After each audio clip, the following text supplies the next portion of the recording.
Welcome Galaxy Scholars on the another lecture of science, and today we will begin with a chapter number 14 which is the part of the environmental study.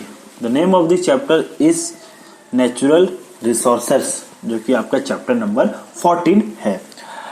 Our planet Earth is the only one on which life as we know it exists. तो अपना जो planet है अर्थ, the blue planet, ऐसा माना जाता है, अभी तक हमने आइडेंटिफिकेशन किया है कि यहीं पे एक ऐसा प्लैनेट है जहाँ पे लाइफ पॉसिबल है, यानी कि यहाँ पे लिविंग थिंग्स रहते हैं. अब क्यों रहते हैं? बिकॉज यहाँ पे सुइटेबल कंडीशन है.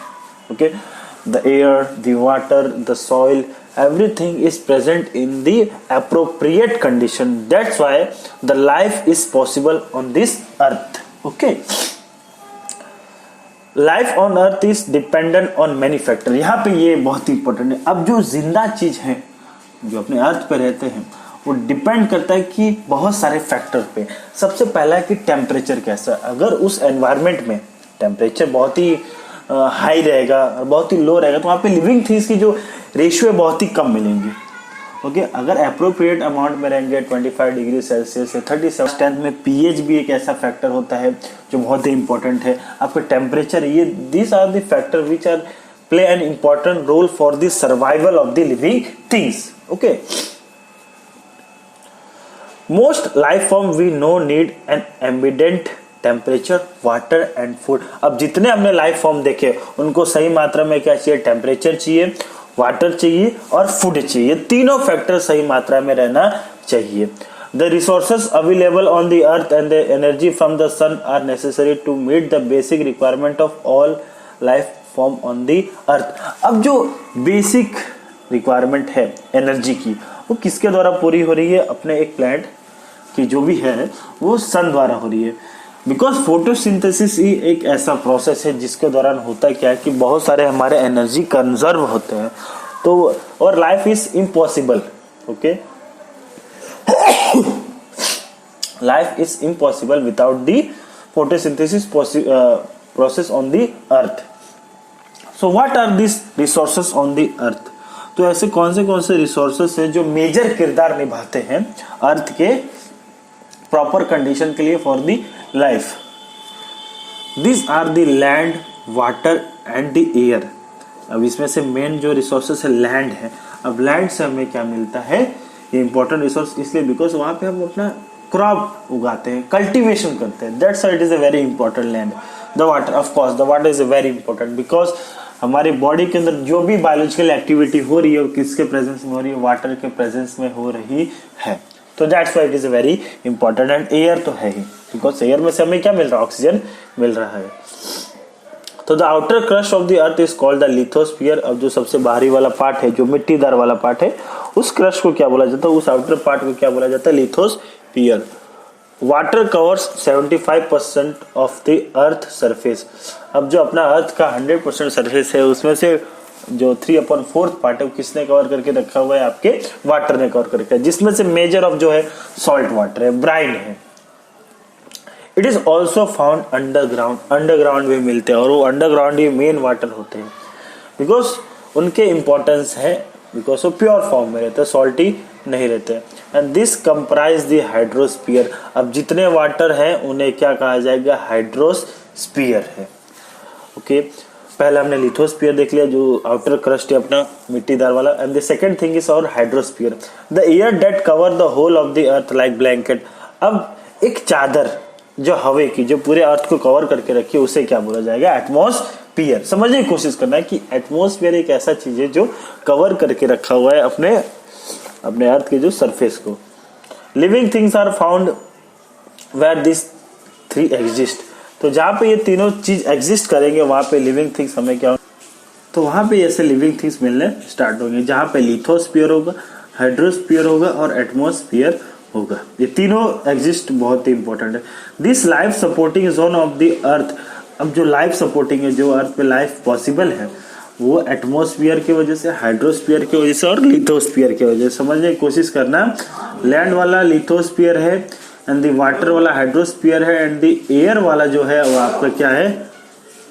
वो अब जो अपना एयर है वो किस चीज में कंप्राइज होता है, आपके एटमोस्फियर में। अब ये तीनों मिलके क्या बनाते हैं, बायोस्फीयर। ऐसा स्फीयर जिसमें लिविंग थिंग्स मिल रहे हैं तो उसे क्या कहा जाएगा, biosphere. Living things constitute the biotic component of the biosphere. अब लिविंग थिंग्स क्या कंस्टिट्यूट करते हैं, biotic component of the biosphere. जितने लिविंग थिंग्स है, प्लांट है, एनिमल है, माइक्रो ऑर्गेनिज्म है, ये सब इसी में इंक्लूड होते हैं।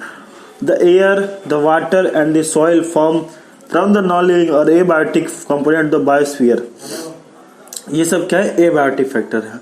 बायोटिक फैक्टर में जितने होते हैं लिविंग थिंग्स होते हैं, और एबायोटिक फैक्टर में क्या होते हैं, जितने हैं सब नॉन लिविंग थिंग्स। आप क्लास 10th में इसमें डिटेल में पढ़ेंगे, इकोसिस्टम चैप्टर में आएगा और एनवायरनमेंट है, ओके, उसमें डिटेल में आएगा। Let us study this abiotic component in detail. अब इस एबायोटिक कंपोनेंट को हम डिटेल में पढ़ते हैं। Land, water and the air. The breath of the life air. We have already talked about the composition of air in the first chapter. तो हमने composition जो होता है एयर का हमने पढ़ चुके हैं, जिसमें 78% नाइट्रोजन है, 21% ऑक्सीजन है, और अदर गैस उसमें से आते हैं, आर्गन है, ये सब है। It is a mixture of many gases like nitrogen, oxygen, carbon dioxide and water. तो it contains the gases like nitrogen, oxygen, carbon dioxide and water vapour, जिसमें नाइट्रोजन मेजर है बिकॉज वो डीएनए बनाने का काम आता है, प्रोटीन बनाने का काम आता है।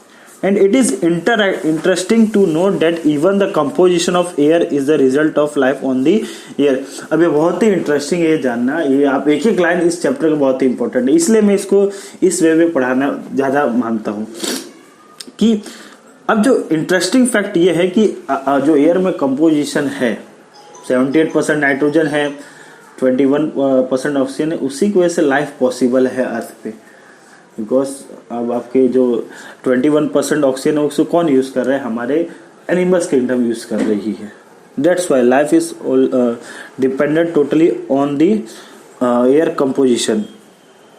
तो in planets such as Venus and Mars where no life is known to exist, जहाँ पे कोई लाइफ है नहीं, कोई लिविंग थिंग्स नहीं है। The major component of the atmosphere is found to be the carbon dioxide. तो वहाँ पे मेजर जो है कार्बन डाइऑक्साइड ही मिलते हैं। In fact carbon dioxide constitute up to 95 to 97% of the atmosphere on Venus and Mars। अब जो ये प्लैनेट है, दो प्लैनेट वीनस एंड मार्स, वहाँ पे 95 to 97% क्या होते हैं, आपके कार्बन डाइऑक्साइड है। तो इसलिए वो ग्रीन हाउस गैस है, इसलिए बहुत ज़्यादा क्या होते हैं, वो गर्म होते हैं।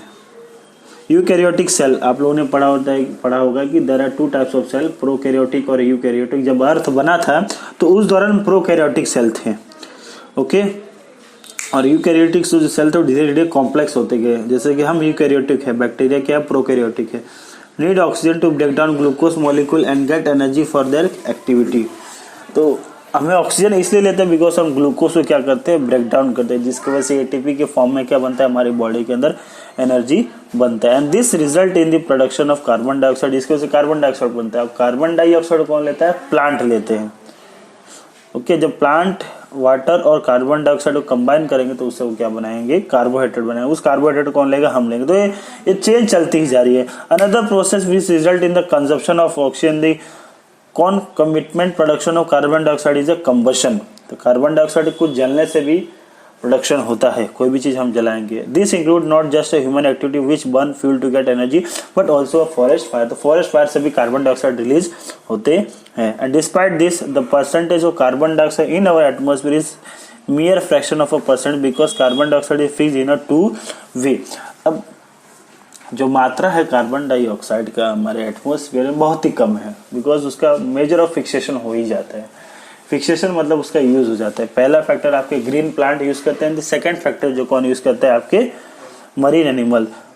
फोटोसिंथेसिस में यूज हो रहा है carbon dioxide and marine animal किस तरीके से यूज कर रहे हैं उसको कार्बोनेट की फॉर्म में। आप देखे होंगे कि शेल जो होते हैं, जैसे कि शेल, अरे कह सकते हो, उनमें क्या होता है, जो उनका आउटर कवरिंग होता है किसका बनता है, कैल्शियम कार्बोनेट का बनता है। तो वहाँ पे कार्बन डाइऑक्साइड यूज होते ही हैं। इसका बेस्ट एग्जांपल है स्नेल, ओके।